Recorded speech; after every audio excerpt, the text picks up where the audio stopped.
There are moments in life when everything you thought you knew about someone shatters in an instant. I stood in my father's basement on a cold March morning, 3 weeks after he passed away, holding a single photograph. My hands were shaking, not from the cold, but from the realization that the man I called Dad, the man who taught me how to fix cars and throw a football, had been living a lie for the entire 52 years I knew him. My mother was crying upstairs. My sister had just found a letter buried in his toolbox, a letter written in his own handwriting, confessing to something so profound that it explained every distant birthday, every silent dinner, every moment. He seemed miles away from us, even when he was sitting right there at our table. Before we dive deeper, let us know in the comments where you're watching from. We'd love to hear from you. And don't forget to hit that subscribe button so you never miss any of our upcoming videos. Because what I'm about to tell you is not just a story about my father. It's a story about the weight of secrets, the cost of silence, and what happens when the truth finally comes home after 40 years in the dark. My father's name was Robert Harrison. He was born in 1944 in a small town outside Pittsburgh, Pennsylvania, a place where everyone knew everyone else's business, or at least thought they did.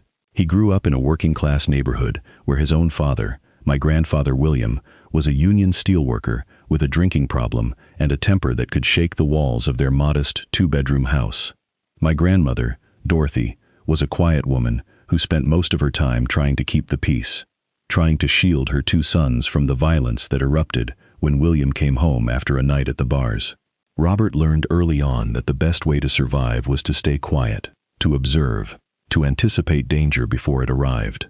He learned that speaking up, asking questions, or standing in someone's way could result in consequences he wasn't equipped to handle. These lessons would follow him into adulthood like ghosts, invisible but always present, shaping every decision he would ever make, every word he would choose to speak, or, more importantly, every word he would choose to keep locked away inside himself. By the time Robert became a man, he had transformed himself into someone entirely different from the boy who flinched at every raised voice. He became a carpenter, a skilled tradesman who could build anything with his hands, who was respected for his work ethic and his ability to show up on time, day after day, year after year, without complaining or asking for much in return.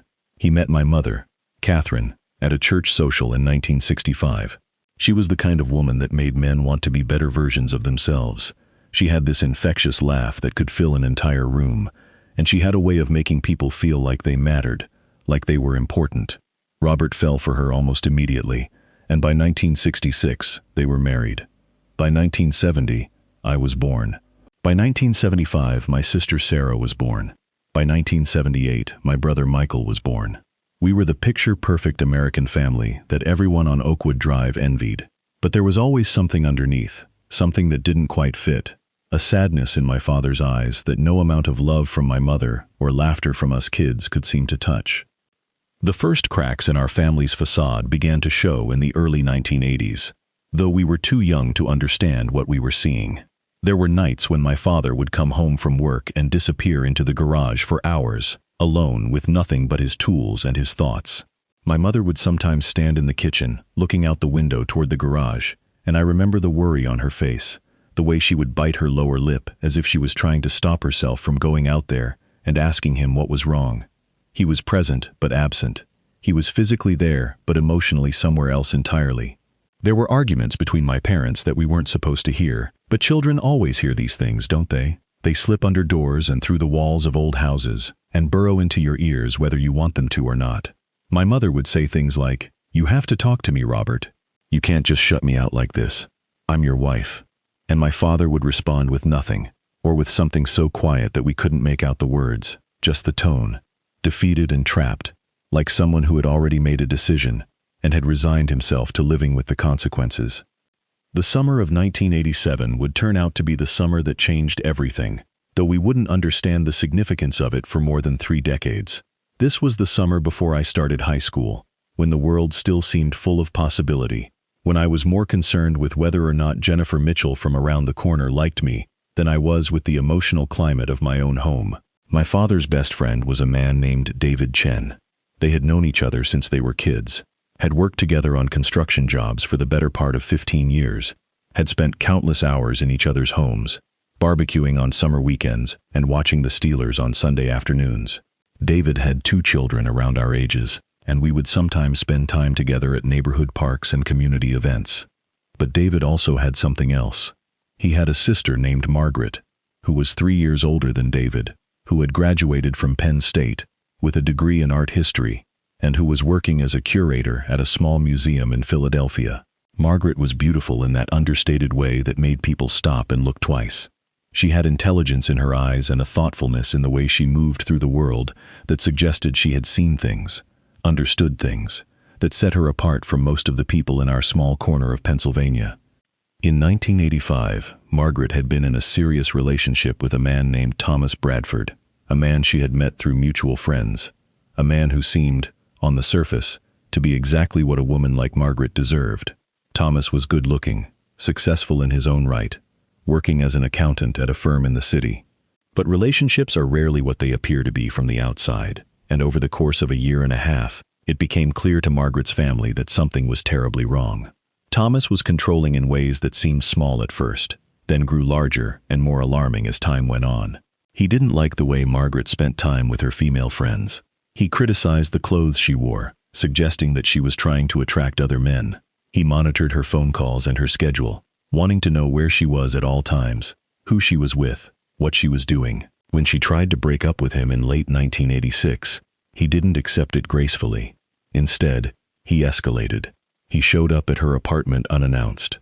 He called her constantly, sometimes dozens of times a day. He sent her letters, some pleading, some threatening. He followed her home from work.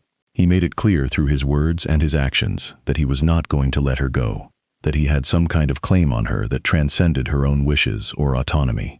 By the spring of 1987, Margaret was living in a state of constant fear. She would look over her shoulder when she walked down the street. She would check her locks multiple times before going to bed at night. She stopped going to her favorite places because she didn't want to risk running into him. She began to isolate herself, canceling plans with friends, avoiding her normal routines, trying to become small and invisible in the hope that he would lose interest and move on to someone else. But Thomas was not the kind of man who lost interest. He was the kind of man who became more obsessed the more he was rejected, the more he realized that he couldn't control her through manipulation or threats. David could see that his sister was falling apart.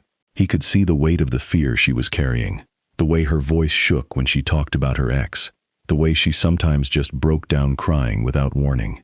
He was desperate to help her, desperate to find a way to make it stop, but he felt powerless. He was not a violent man. He did not know how to handle this kind of situation, so he did what brothers sometimes do.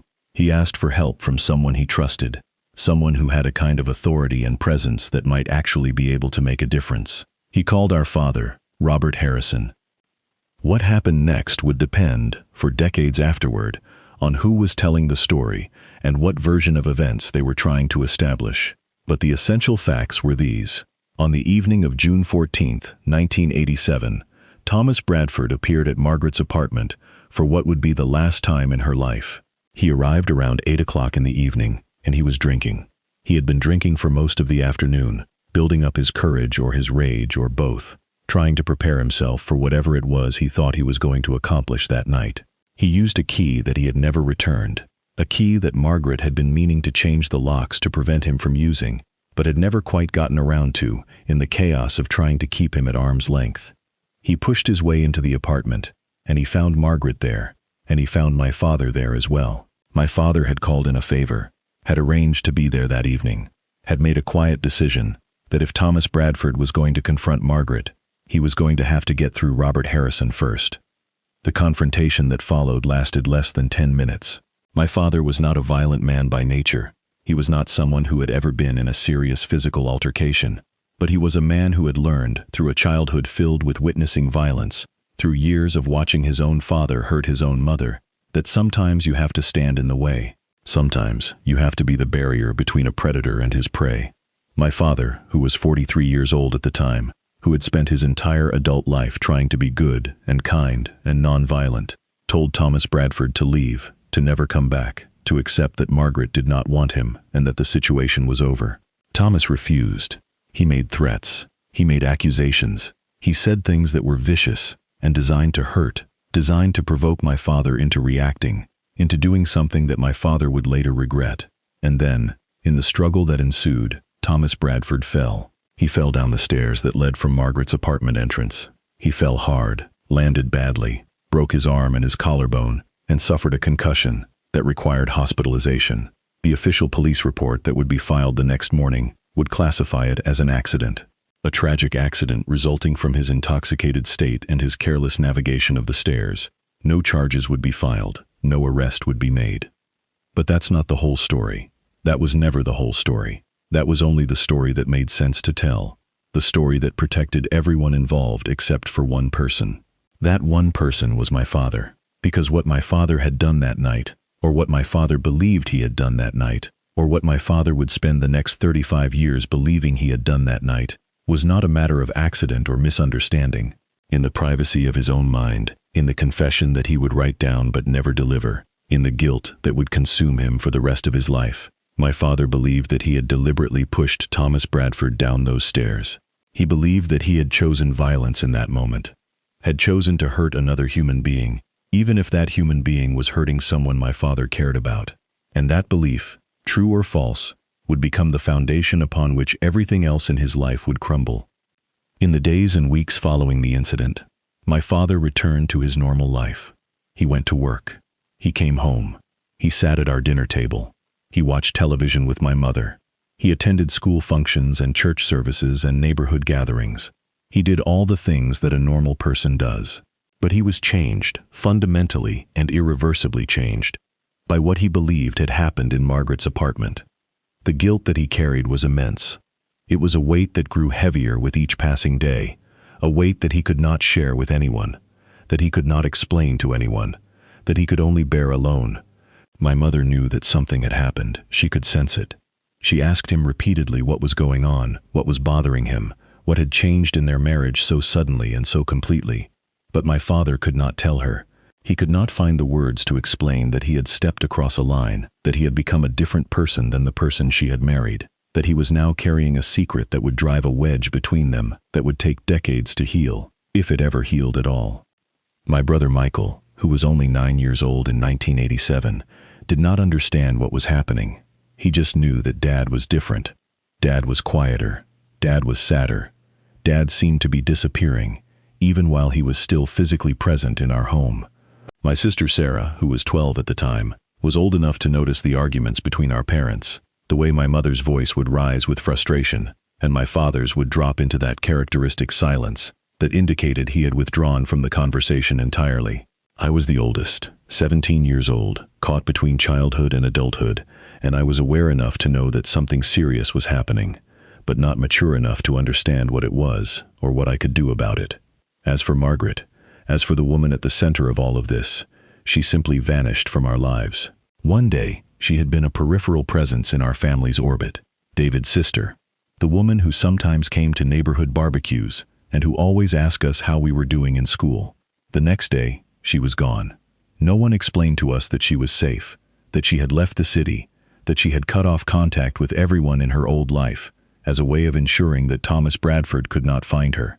We just knew that she was not there anymore. And when we asked about her, we were told vague things like, she moved away for a job, or she needed a fresh start. The truth, the real truth, was something that no one would speak out loud for 3 decades. The years that followed 1987 were years of slow deterioration in my family. My mother and father did not divorce, but their marriage became something hollow, something that existed in form but not in substance.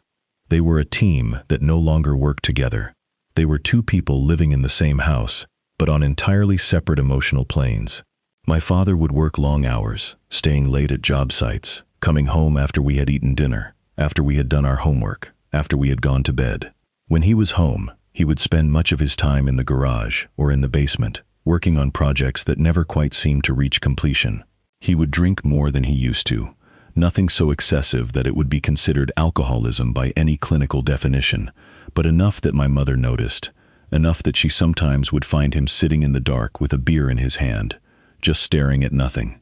He became emotionally unavailable to us in a way that felt like a kind of abandonment, though we did not have the vocabulary to call it that at the time. He would miss important moments. He would be physically present but mentally absent at birthday parties and school plays and graduation ceremonies. He would seem to be looking through us rather than at us, as if his eyes were focused on something that existed in another dimension entirely. My mother tried for years to break through the wall that my father had built around himself. She suggested therapy. He refused. She suggested that they take a vacation together, just the two of them, to reconnect and remember why they had fallen in love in the first place. He agreed reluctantly, and then he would spend most of the vacation looking miserable, checking his phone, asking about work, finding excuses to be alone. She tried to get him to talk to her about what was bothering him, and he would respond with anything but the truth. He would say he was stressed about money, though we were not struggling. He would say he was tired, though tiredness does not explain a decade of emotional distance. He would say he was fine, that she was worrying about nothing, that everything was okay, even as it became increasingly clear that everything was decidedly not okay. The distance between them grew wider with each passing year. By the mid-1990s, they were sleeping in separate bedrooms. By the early 2000s, they barely spoke to each other, except about logistical matters, about whose turn it was to pick up groceries, or pay the electric bill, or take the dog to the veterinarian. My brother Michael struggled with anxiety throughout his teenage years and into his adulthood. He started seeing a therapist when he was in his 30s, trying to understand why he had always felt such a pervasive sense of dread, why he could not sleep properly, why he was always anticipating something bad happening.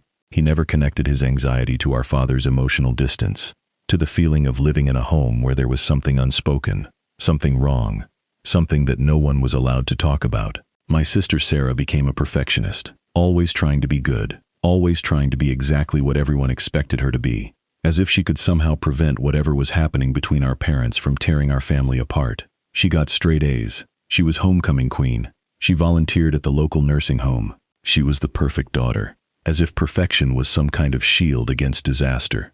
She spent decades not understanding why she had felt the need to be perfect, why she had always felt like she was walking on eggshells, why any kind of criticism or disapproval, even the smallest kind, would devastate her.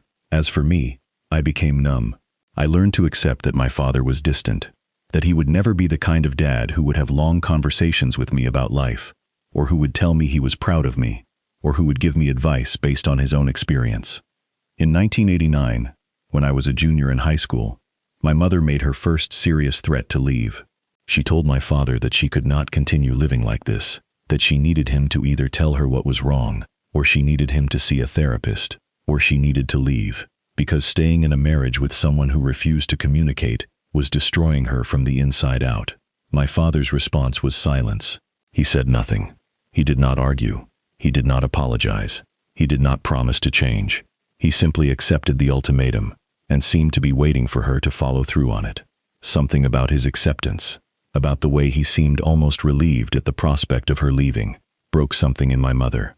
She never left. She stayed, but she checked out emotionally in return. She stopped trying. She stopped asking questions. She stopped hoping for things to get better. She built her own life around his silence. She had her friends, her book club, her church group, her volunteer work at the hospital. She filled the empty spaces in their marriage with other things, with other people, with anything that would keep her from having to look directly at the void that existed between them. Years turned into decades. I graduated from high school and went to college. I moved away from Pennsylvania and started my own life on the West Coast. My sister stayed closer to home, got married, had 2 children, and tried to create the kind of stable, communicative family that we had never had as kids. My brother moved to Ohio for his job and married his high school sweetheart, a woman who was wonderfully patient with his anxiety and his tendency toward darkness. We kept in touch, my siblings and I. We knew what was happening in each other's lives, but we never really talked about our father, about the distance, about the way he had seemed emotionally absent for as long as we could remember. It was as if we had made an unspoken agreement to not mention the elephant in the room, to not point out that our father had been slowly dying throughout our entire lives, not physically but emotionally, spiritually. We visited home at holidays, and every visit was the same.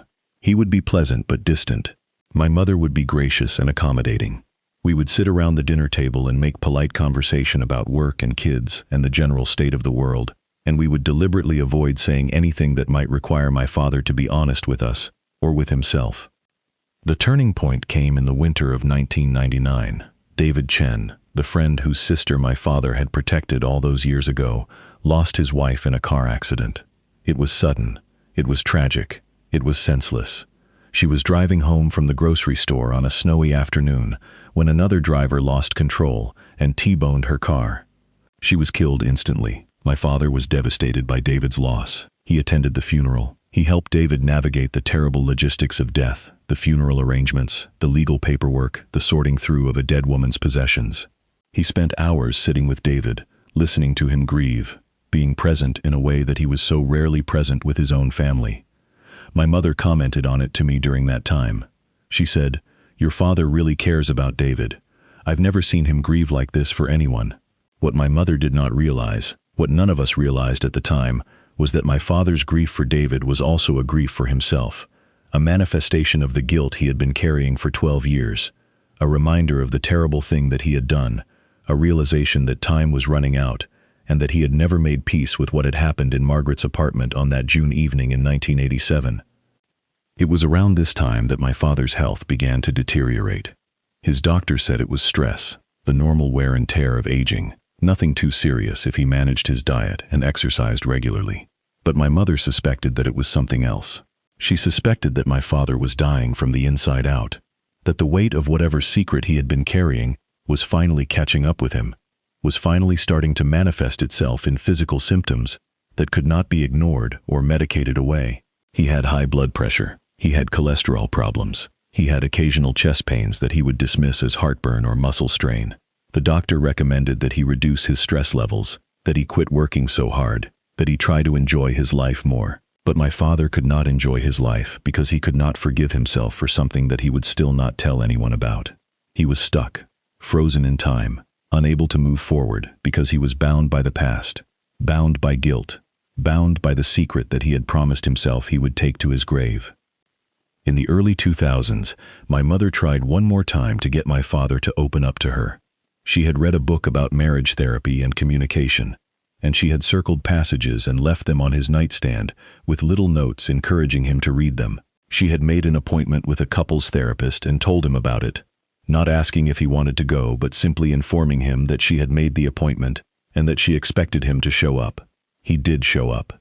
He sat in the therapist's office and answered questions with one-word responses.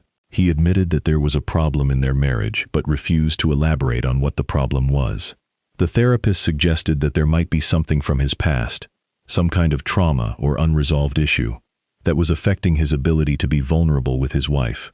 My father said nothing. After 2 sessions, he refused to go back. He told my mother that therapy was a waste of time, that some things could not be fixed by talking about them, that they would have to learn to live with the distance that existed between them. My mother stopped trying. She was tired. She was defeated. She was resigned to the fact that the man she had married had died or transformed into someone unrecognizable, and she had no way of bringing him back. By the time my father turned 60 in 2004, he had become almost entirely closed off from the world.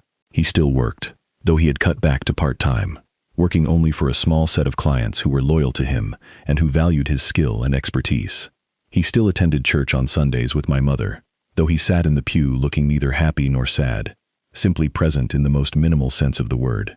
He still lived in the same house that he and my mother had bought in 1970, the house where my siblings and I had grown up, the house that was supposed to be filled with memories and meaning, but that instead felt like a mausoleum, a tomb where we kept the ghost of who my father used to be.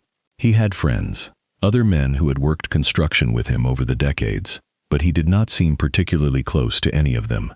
He saw David Chen occasionally, for lunch or for a neighborhood barbecue, but those meetings seemed to carry a weight that no other friendship did. There was something unspoken between them, some kind of bond that transcended normal friendship, a knowledge that they shared something that no one else in the world could understand. We could see it in the way they looked at each other, in the way my father seemed more himself when David was around, though even then, only slightly. It was around this time that my father began to show signs of mental decline. It was not dementia, not in the clinical sense, but rather a kind of existential weariness, a sense that he had given up on life, that he was simply going through the motions until his time ran out. He would forget things that had just happened. He would repeat stories that he had already told us. He would sometimes sit in the dark for hours without turning on the lights, without reading or watching television or doing anything at all. My mother was worried about him. She suggested more visits to the doctor. She suggested antidepressants. She suggested that they travel, that they try new things, that they make some kind of effort to inject meaning into their lives. My father resisted all of these suggestions. He seemed to have already decided that his life was over, that nothing could change what had happened, that he was simply waiting for death to arrive and release him from the burden of existence. And then, in March of 2022, almost 35 years after the incident in Margaret's apartment, my father's heart finally gave out. He had a massive heart attack while sitting in his favorite chair, a chair by the window where he could look out onto the street where he had spent most of his adult life. He was 78 years old.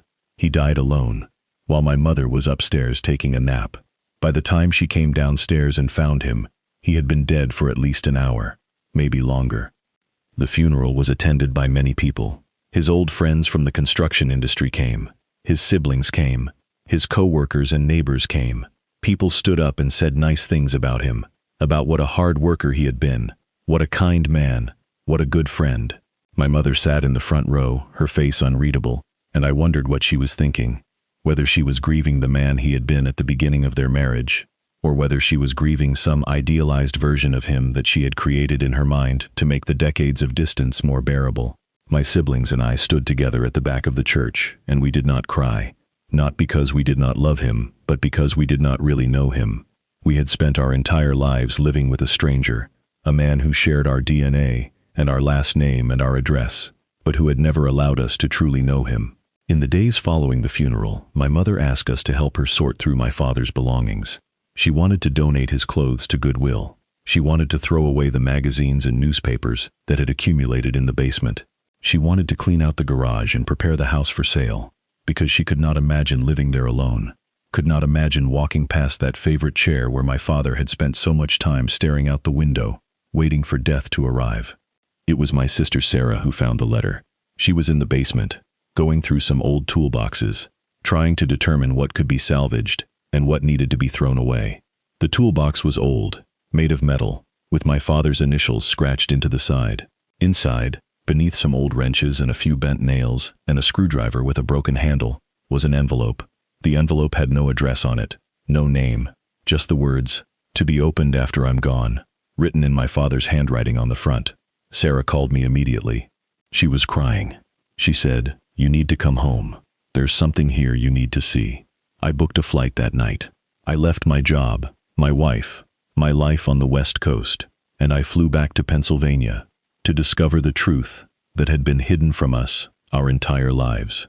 When I arrived at my parents' house, my mother was in the kitchen, my sister was sitting at the dining room table with the envelope in front of her, and my brother was on a video call from Ohio, waiting to see what the letter contained. None of us wanted to be the one to open it. None of us wanted to be the first person to know whatever secret my father had been carrying. But it had to be opened. The secret had to come out. The silence had to be broken. I was the one who opened it, though I do not remember making the decision to do so. My hands were shaking as I unfolded the several pages of handwritten letter. My father's handwriting was still readable, still clearly his, even though the letters were sometimes irregular, sometimes pressed down harder than others, as if he had been writing with great emotion. The letter began without any salutation, without any preamble, just jumping directly into the confession. "If you're reading this," my father had written, "then I am gone, and I no longer have to carry this alone. For 35 years, I have been living with a secret that I swore I would never tell anyone. For 35 years, I have been carrying guilt for something that I have never been able to forgive myself for, something that I did in a moment of absolute conviction that turned into a lifetime of regret and shame." As I read those words aloud to my family, I could hear my mother gasping in the background. I could see my sister's hands covering her mouth. I could hear my brother saying, "Oh my God," over and over on the video call. This was the moment that everything changed. The moment that all of the distance and the silence and the emotional absence suddenly made sense. My father went on to describe the summer of 1987 in detail. He described David calling him in a panic about Margaret, about her being afraid of Thomas Bradford, about needing help. He described agreeing to be at Margaret's apartment that evening. He described the confrontation, the words that were exchanged, the moment when Thomas Bradford said something so vile, so degrading about Margaret, so threatening in his intent, that something inside my father simply broke. He described the physical altercation, the struggle, the moment when he pushed, when he felt Thomas Bradford lose his balance and begin to fall. He described hearing the sound of the body hitting the steps, the sickening crack of bone against wood, the way that time seemed to slow down in that moment, the way that he could see everything that was about to happen before it actually happened. He described standing at the top of the stairs, looking down at the crumpled figure at the bottom, and realizing that he had just done something that could not be undone, that he had crossed a line from which there was no return. He described being terrified that he had killed someone, that he had become a murderer, that his entire life was about to change in the worst possible way. But Thomas Bradford had not died. He had recovered from his injuries, though it took him months. He had eventually moved away from the city, and he had never bothered Margaret again. My father wrote that he had believed his action had saved Margaret's life, or at least had saved her from years of continued harassment and abuse. He had believed that he had done the right thing, that he had been a hero, that he had protected someone innocent from someone dangerous. But then he had realized something else. He had realized that he could never tell anyone what he had done. He could never explain to my mother why he was so distant, why he was so sad, why he had withdrawn from life. He could never tell his best friend David that he had thrown his sister's abuser down a staircase and left him for dead, because even though no one had ever charged him with a crime, even though the police had ruled it an accident, he knew what he had done. He knew that he had committed an act of violence, and he knew that he could not live with himself if he was honest about it. So he chose silence instead. What my father did not seem to understand, or perhaps he understood it all too well, was that his silence was not a way of protecting others. His silence was not a noble choice made in service of the greater good. His silence was a poison that had infected everyone around him. It had destroyed his marriage. It had made my mother feel unloved and unimportant. It had made my siblings feel like they had something to do with his unhappiness, that if they could just be better, be smarter, be more helpful around the house, maybe he would finally be happy again. It had distorted our entire family structure, had made us all complicit in a lie that we did not even know we were living. My mother had spent decades wondering what she had done wrong, had spent decades trying to fix a marriage that was fundamentally broken by something that had nothing to do with her. She had blamed herself for my father's distance. She had blamed herself for the coldness that had grown between them. She had wondered if she was still attractive to him, if he still loved her, if there was something inherently unlovable about her that had caused him to withdraw. None of these things were true. The problem had never been with her. The problem had always been with the secret, with the silence, with my father's inability to trust his own wife with the truth. As I continued reading the letter aloud to my family, I felt something inside me breaking. I felt anger rising up in my chest, hot and fierce and terrible. I felt betrayed, though I knew that this feeling was complicated, because my father had not betrayed us in the traditional sense. He had betrayed our trust by being dishonest, by refusing to let us know him, by refusing to allow us the opportunity to understand and support him. He had made a unilateral decision about how to handle his guilt, about how to manage his secret, without ever considering how that decision would affect the people who loved him. He had assumed, I think, that he was protecting us by keeping us in the dark.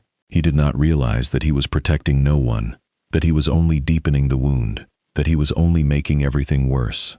My sister said something that I have never forgotten. She said, "He didn't trust us, not with the truth, not with his real self. He didn't think we were strong enough to handle it." And in that moment, I understood something that I had been circling around for my entire life. My father had not been distant because he did not love us. He had been distant because he was terrified. He was terrified of judgment. He was terrified of rejection. He was terrified of being truly known and found wanting. The letter continued for several more pages. My father wrote about the years of guilt that had accumulated, about the nightmares he had suffered, about the therapy he had attempted but abandoned because he could not bring himself to actually tell anyone what he had done. He wrote about the day that Thomas Bradford's parents came to see him at the job site, asking him if he had any information about what had happened to their son, if he had witnessed the fall or had any explanation for the injuries. He wrote about lying to their faces, about saying that he had not been there, that he did not know anything, and then going home and vomiting from the stress of the deception. He wrote about the guilt that he had felt on David's wedding day, knowing that his best friend had a secret about his best friend that could destroy everything between them if it ever came to light. He wrote about the guilt he felt every time he looked at my mother's face, knowing that she was living with a man who was fundamentally dishonest with her, who was withholding a crucial part of himself from her. But then, near the end of the letter, my father wrote something that changed everything, that recontextualized everything that had come before. He wrote, "I have been carrying the weight of this secret for so long that I no longer know where the secret ends and I begin.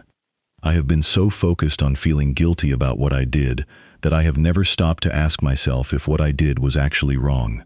I have never stopped to consider that maybe, in that moment, in that situation, I did exactly what I needed to do to protect someone I cared about. I have never stopped to consider that maybe my guilt is not proportional to my crime, if there even was a crime. I have spent 35 years punishing myself for an act that I committed in defense of someone else. And in doing so, I have punished everyone around me as well.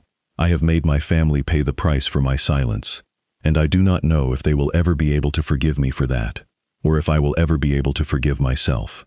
These words, read aloud in my mother's kitchen on a spring afternoon in 2022, broke something open in all of us. We began to cry, all of us at once, in a way that we had not cried together since we were children. After the letter was fully read, we sat in silence for what felt like a long time. My mother left the room and went upstairs to their bedroom, the bedroom that she had shared with my father for 56 years, the bedroom where they had made love and fought and cried and endured the slow erosion of their connection. When she came back downstairs, she said, "I wish he had trusted me. I wish he had let me help him carry it." My sister nodded and said, "He was so alone. All those years, he was just so alone." My brother, still on the video call from Ohio, said, "What happened to Margaret? Did she survive? Is she okay?" We all looked at each other, realizing that we did not actually know the answer to this question. We knew that Thomas Bradford had not killed her, that my father's intervention had saved her from something worse. But we did not know what had become of her in the decades since that summer of 1987. We did not know if she had married, if she had children, if she had built a happy life for herself in the aftermath of the trauma. We did not know if she even knew what my father had done for her, if David had ever told her the full truth about what happened in her apartment that night. It took us 3 weeks of searching, 3 weeks of looking through old phone books and Facebook pages and hiring a private investigator to finally locate Margaret. She had married. She had changed her last name. She had moved to California, to a small town near the coast, where she had built a quiet life for herself. She had not remarried after her first marriage ended in divorce after 10 years. She had not had children. She had devoted herself to her work as a museum curator, and she had become deeply involved in various nonprofits that work to combat domestic violence. When we finally got her on the phone, when I heard her voice for the first time, I was struck by how calm she sounded, how grounded and peaceful. I explained who I was, and I told her that my father had passed away. There was a long silence on the other end of the line. Then she said, "Your father saved my life. I hope he knew that. I hope he knew that what he did for me, what he risked for me, mattered." I told her that my father had spent 35 years feeling guilty about what he had done, that he had spent 35 years convinced that he had committed a terrible crime, that he had spent 35 years carrying the weight of his action alone. Margaret began to cry. She said, "Oh God, I wish he had known. I wish he had known that I was okay, that he didn't ruin his life by trying to save mine." Through Margaret, we learned the full story of what had happened after the incident in her apartment. Thomas Bradford had recovered from his injuries, but he had been forever changed by the experience. According to Margaret, he had a moment of clarity in the hospital, a moment where he realized that his behavior had become abusive, that he was capable of hurting someone he claimed to love, that he needed to seek help. He had entered therapy. He had been diagnosed with personality disorders. He had eventually moved away from the city, away from Margaret, and he had spent the rest of his life in relative isolation, disconnected from normal society, living a solitary existence that was, in its own way, a kind of punishment. He had never remarried. He had never had close relationships. According to one of Margaret's friends, he had eventually died by suicide in the late 1990s, taking his own life in a way that he had tried to take Margaret's. Margaret said that she had felt sadness for him, but also relief, because it meant that she could finally move on without fear that he would find her again. She said that the incident in her apartment had actually been a turning point in her life, not in a traumatic way, but in a clarifying way. It had forced her to recognize that she deserved to be treated with respect, that she deserved to be in relationships with people who valued her, that she deserved to live without fear. In that sense, my father's intervention, whatever its moral dimensions, had had a profoundly positive effect on her life. When I relayed this information to my mother, something shifted in her. She stopped blaming herself for the distance in their marriage. She stopped wondering if she had done something wrong, if she had somehow caused my father's unhappiness. She began to understand that my father had been suffering from something that no amount of love or support from her could have fixed, that his suffering had been entirely of his own making, that he had made a choice to carry his guilt alone rather than trusting her with the truth. She said to me, "I spent so many years feeling like I wasn't enough for him. I spent so many years trying to be better, to be more loving, to be more understanding. But I wasn't the problem. He was the problem. His silence was the problem." And I realized that this was the key insight, the central truth that my father had never been able to accept. His silence was not noble. His silence was not a way of protecting people. His silence was a choice, and that choice had consequences, and those consequences had affected everyone around him. His guilt, his shame, his refusal to trust the people who loved him, these things had poisoned his entire life and the lives of everyone connected to him. In the months following my father's death and the discovery of his letter, my family had to do the hard work of rebuilding our relationship with each other. We had to learn how to talk to each other about things that mattered, how to be vulnerable with each other, how to trust each other with difficult truths. My mother entered therapy, something she had always resisted before, because she thought it was a waste of time. She began to process the decades of hurt that she had been carrying, the decades of feeling dismissed and unimportant, the decades of being married to someone who would not let her in. She began to grieve the marriage that she should have had, the partner that my father should have been. She began to rebuild her sense of self, her sense of worth, her sense of agency. My brother began to understand that his anxiety was not something that he had inherited from our father genetically, but rather something that he had absorbed from the atmosphere of our home, from the sense that there were dangerous secrets lurking beneath the surface, that something terrible could happen at any moment. With this understanding, he was able to begin to heal. My sister finally released the perfectionism that had gripped her for so long, the feeling that she needed to be perfect in order to prevent disaster.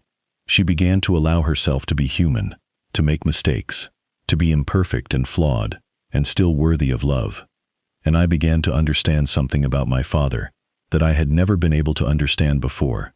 I began to understand that he had been a man trapped by his own fear, trapped by the trauma that he had experienced in his childhood, trapped by the belief that if he was not perfect, if he did not control every situation, if he let people see who he really was, then everything would fall apart.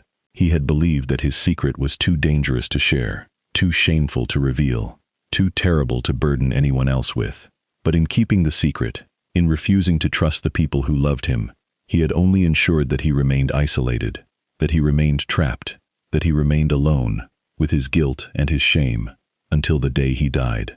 The irony, the terrible, tragic irony, is that we would have forgiven him, we would have understood, we would have loved him, not in spite of what he had done, but because of who he was, because of the fact that he had been a person who cared enough about another person to put his own life at risk to protect her. We would have understood that he was not a bad man, that he was a man who had made a choice in a moment of crisis, and then had spent the rest of his life being punished by that choice in ways both internal and external. The secret that my father took to his grave did not stay in the grave. It came back out, and it forced us all to reckon with the consequences of silence, the consequences of keeping truths locked away inside ourselves, the consequences of not trusting the people who love us. It taught us a lesson that I have carried with me in the years since his death, a lesson that I try to apply to my own life and my own relationships. The lesson is this: secrets are expensive. They cost us more than we realize. They cost us our peace of mind. They cost us our relationships. They cost us our authenticity, our ability to be fully known and fully loved. The people who love us deserve to know who we really are, deserve to understand what we have done, deserve to have the opportunity to accept or reject us based on the truth, not based on carefully constructed lies or carefully maintained silence. My father spent 35 years believing that he was protecting everyone by keeping his secret. In reality, he was only hurting everyone, including himself. Before we conclude this story, I want to say something about the nature of guilt and shame, because I think they are often confused with each other, and I think that confusion, is at the heart of my father's tragedy. Guilt is the feeling that we have done something wrong. Shame is the feeling that there is something wrong with us. My father experienced both, but I think his primary struggle was with shame.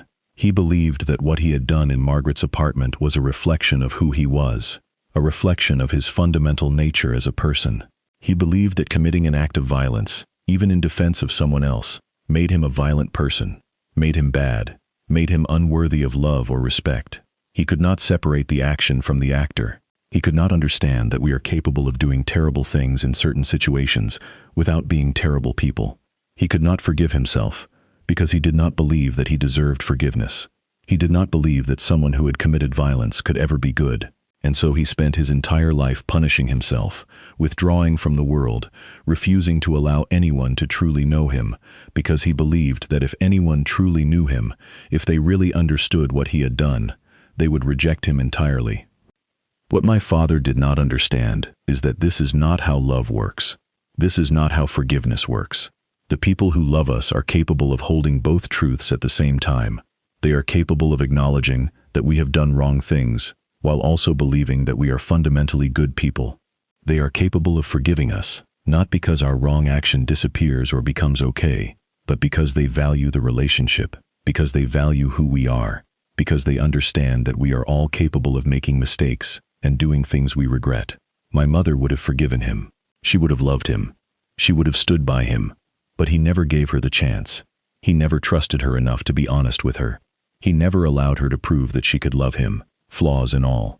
In this way, his refusal to trust was its own kind of violence, its own kind of betrayal. He did not trust his wife's capacity for love. He did not trust his children's capacity for understanding. He did not trust God's capacity for forgiveness. He only trusted his own guilt, his own shame, his own conviction that he was unworthy of redemption. I have spent the years since my father's death trying to understand him, trying to forgive him, trying to find some way to make peace with the fact that I had a father who was emotionally absent for most of my life, who refused to let me know him, who made a choice that affected not only his own life, but the lives of everyone around him. And I think I have finally reached a place of understanding. I understand that he was a man who grew up in violence and trauma, and who did his best to be something other than what his father was. I understand that he made a choice in a moment of conviction, and that he then spent the rest of his life being unable to accept that choice, being unable to forgive himself for it, being unable to understand that sometimes protecting others requires us to do things we never thought we would do. I understand that he was afraid, deeply and profoundly afraid, and that his silence was a manifestation of that fear. I do not know if I can fully forgive him, but I can understand him, and perhaps that is enough. The summer of 1987, the summer when everything changed, the summer when my father became someone different than he had been before, seems like a small moment in the grand arc of his life. It was only a few minutes, only a brief encounter between three people in an apartment in Philadelphia. But that moment echoed through the next 35 years. That moment determined the course of my father's life, my mother's life, my own life, and the lives of my siblings.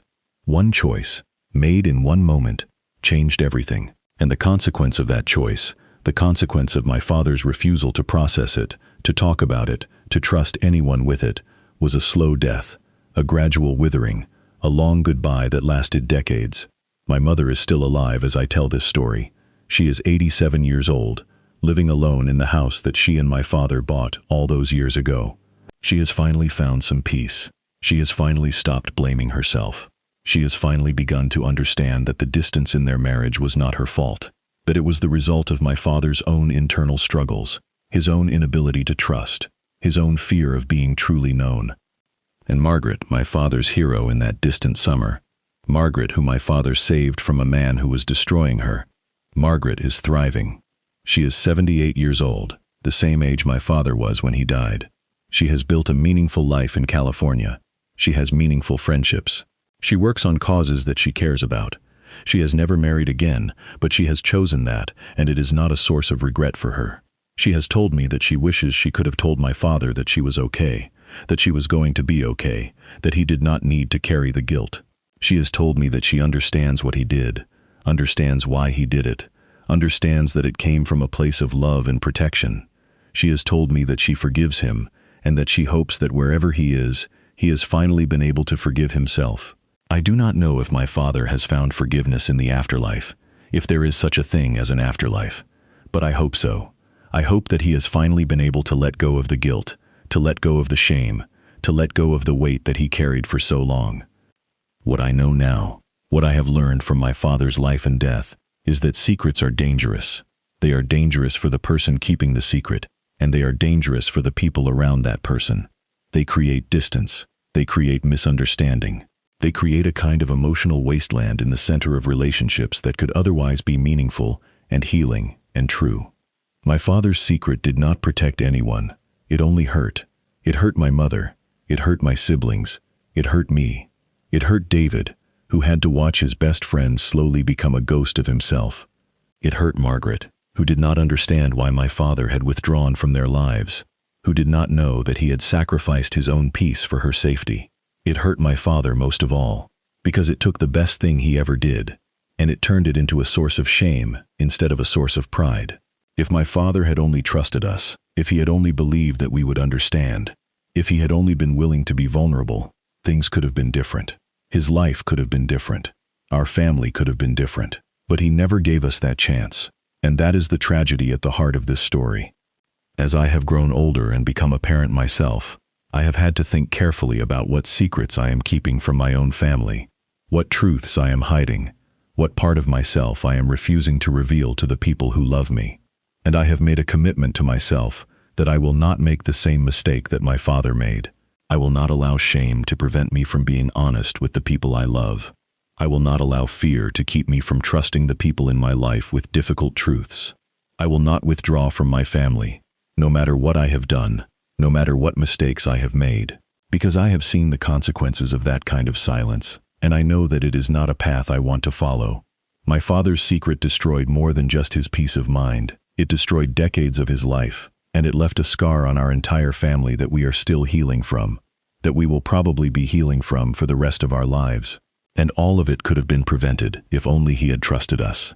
All of it could have been prevented if only he had believed that we loved him enough to forgive him, that we valued him enough to stand by him, that we could accept who he really was, flaws and all. The man in the photograph that we found, the man with my father's face and my father's eyes, was not the monster that he believed himself to be. He was a man who cared enough about another person to put his own life at risk. He was a man who stood up against violence. He was a man who protected someone vulnerable. These are good things. These are noble things. These are things that a person should be proud of.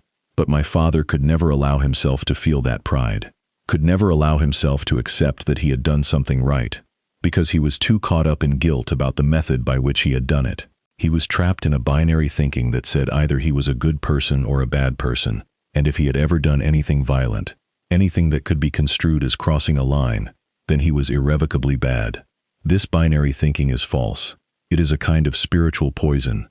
It is what prevented my father from accessing the forgiveness that was always available to him, the forgiveness that the people who loved him would have gladly given him, and it is what ultimately destroyed him, slowly and painfully, year after year, decade after decade. I have told this story to my friends, to my therapist, to people I have met on the internet who are struggling with guilt and shame and the feeling that they are fundamentally unworthy of love and forgiveness. And almost without exception, they have told me that my father's story has changed the way they think about their own struggles, their own secrets, their own internal narratives about who they are and what they deserve. They have told me that my father's tragedy has inspired them to be more honest in their own relationships, to trust the people they love more fully, to allow themselves to be truly known rather than maintaining careful facades of competence and perfection. And in this way, even though my father never intended it, even though his story is ultimately one of failure and loss, there is a redemptive element to it. There is a way in which his life, and his death, and the secret that he could not carry to his grave, has ultimately served a purpose. It has forced people to think about the cost of silence. It has forced people to consider whether their own secrets, their own shame, their own internal narratives are worth the price they are paying. And it has given some people the courage to finally be honest, to finally trust, to finally let themselves be known. My father died more than 2 years ago now. My mother is still alive. My siblings are still alive. Margaret is still alive. We are all still processing what his secret means, what it meant, what it will continue to mean as time goes on. We are all still healing from the effects of his silence. But we are healing. We are moving forward. We are learning to trust each other more fully, to be honest with each other, to allow each other to be vulnerable and imperfect, and still worthy of love and respect. And I think that in a way, this is what my father would have wanted for us. I think that underneath his shame and his guilt, underneath his inability to forgive himself, he loved us. He loved my mother. He loved my siblings. He loved me. He just did not know how to show it. He just did not know how to let us in. He just did not know how to trust us with the fullness of who he was. And that is the tragedy that I carry with me now, that I will carry with me for the rest of my life. My father loved us, but he could not let us know it. He tried to protect us, but he only hurt us. He tried to keep his secret safe, but his secret ended up destroying everything it was meant to protect. And that is the secret that my father took to his grave, and the secret that has become the thing that binds us together now, that unites us in our understanding of what silence costs, what shame does, what happens when we refuse to trust the people who love us.